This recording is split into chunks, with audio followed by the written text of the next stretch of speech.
आप कहाँ के रहने वाले? पाकिस्तान के। आप यहाँ इंडिया में कब से रह रहे हैं? हम 83 में आए थे, 83 में। तो आपका वोटर कार्ड ये सब बना हुआ है, वोट डालते थे आप? अगर आप वोट डालते तो आपको वापस क्यों भेजा जा रहा है? पता नहीं क्या कह के वापस भेजा जा रहा है? हाँ जी, बताइए आप। यही कहते कि पाकिस्तान जाओ।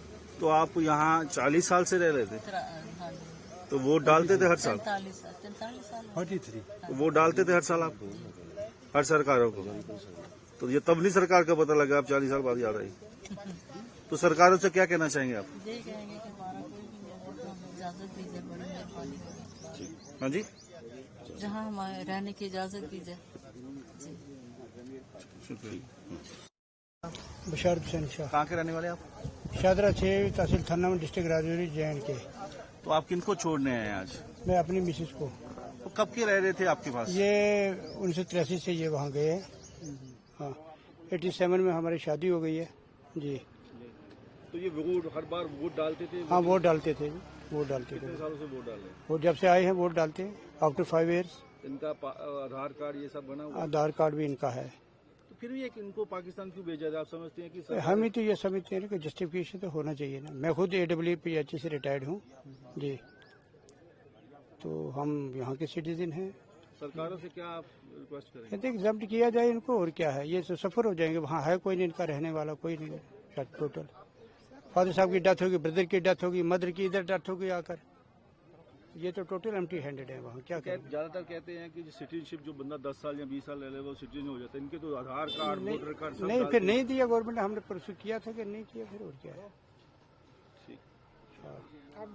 हाँ, अब ये 40 वजाहत हुसैन, आप किनको छोड़ने आए हैं? ये मेरे रिश्तेदार हैं, इनको छोड़ने आए। ये 83 में यहाँ आए थे, वीजे पे आए। इनके जो फादर साहब थे वहाँ पे वो एक प्राइवेट जॉब कर रहे थे एजुकेशन में, लेकिन बाद में बदकिस्मती से उनकी डेथ हो गई। भाई था उनका, उनकी डेथ हो गई, फिर ये बेसहारा रह गई। अब इनकी माँ थी, वो भी एज थी। अब उन्होंने फैसला लिया कि हम वापस चलते हैं।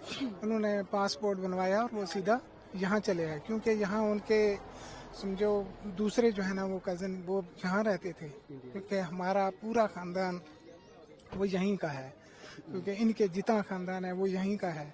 अब जो ननिहाल हो गया, दुधिहाल हो गया, समझते हो ना इस बात को? आधार कार्ड सब बने हुए हैं यहाँ के? हाँ, वो सब बने हुए हैं। कितने सालों से वोट डाल रहे हैं? जब इलेक्शन होता है, इलेक्शन में समझो, इलेक्शन जो पार्लियामेंट्री इलेक्शन होता है या असेंबली इलेक्शन होता है, उसमें तो वोट डाले जाते हैं। हम तो उसके भी तामील करते हैं। अब आधार कार्ड बन गया, जो हमारा स्टेट सब्जेक्ट यहाँ का बन गया, डोमिसाइल वो बन गया, अब इलेक्शन कार्ड है वो भी बना हुआ है। फिर भी कोई तो फिर क्यों भेज रहे हैं? अब नहीं समझ आ रही कि क्यों भेज रहे हैं। सरकारों से क्या अपील करते हैं? हम तो यही कहेंगे, जब इनका उधर सहारा नहीं है तो फिर ये वहाँ जाके क्या करेंगे? इनको यहीं रोका जाए, क्योंकि अगर खानदान यहाँ रह रहा है, कुंबा यहाँ रह रहा है, अब इनके हस्बैंड यहाँ रह रहे हैं, बच्चे यहाँ रह रहे हैं, तो वो वहाँ जाके किसके सहारे रहेंगे? बड़ी बात तो ये है कि वो खुद पैरालिसिस की मरीज आए हैं, वो चल नहीं सकती। 2 बंदे उनको चाहिए जो वो उनको लेके किसी ठिकाने तक पहुंचाएंगे। हम कितने लोग आए हैं, 2 बंदे उनको उठाते हैं, पकड़ते हैं, तब भी उसको उनकी गाड़ी में बिठाते हैं। तो आप कहते थे कि इनकी ज्यादातर फैमिली सारे गवर्नमेंट मुलाजिम थे, पुलिस? वो तो पुलिस में मुलाजिम है सारे। एक जो है उनके वो SP रिटायर हैं, इनके जो हस्बैंड है वो ASI रिटायर हैं, दूसरा भाई जो है वो पुलिस में है। सारा कुंबा जो है ना हमारा जो है ना मैक्सिमम जो है वो पुलिस में लोग काम करते हैं, लेकिन फिर भी हमें समझ नहीं आई कि क्या बात है। अब है भी लेडीज हैं, अब बच्चे हैं, अब बच्चों के बच्चे यहाँ, तो फिर क्या किया जाए? शुक्रिया। फातिमा जी, आप पाकिस्तान में कहाँ जा रही हैं, थोड़ा सा बताइए, और भारत में कहाँ रह रही थी?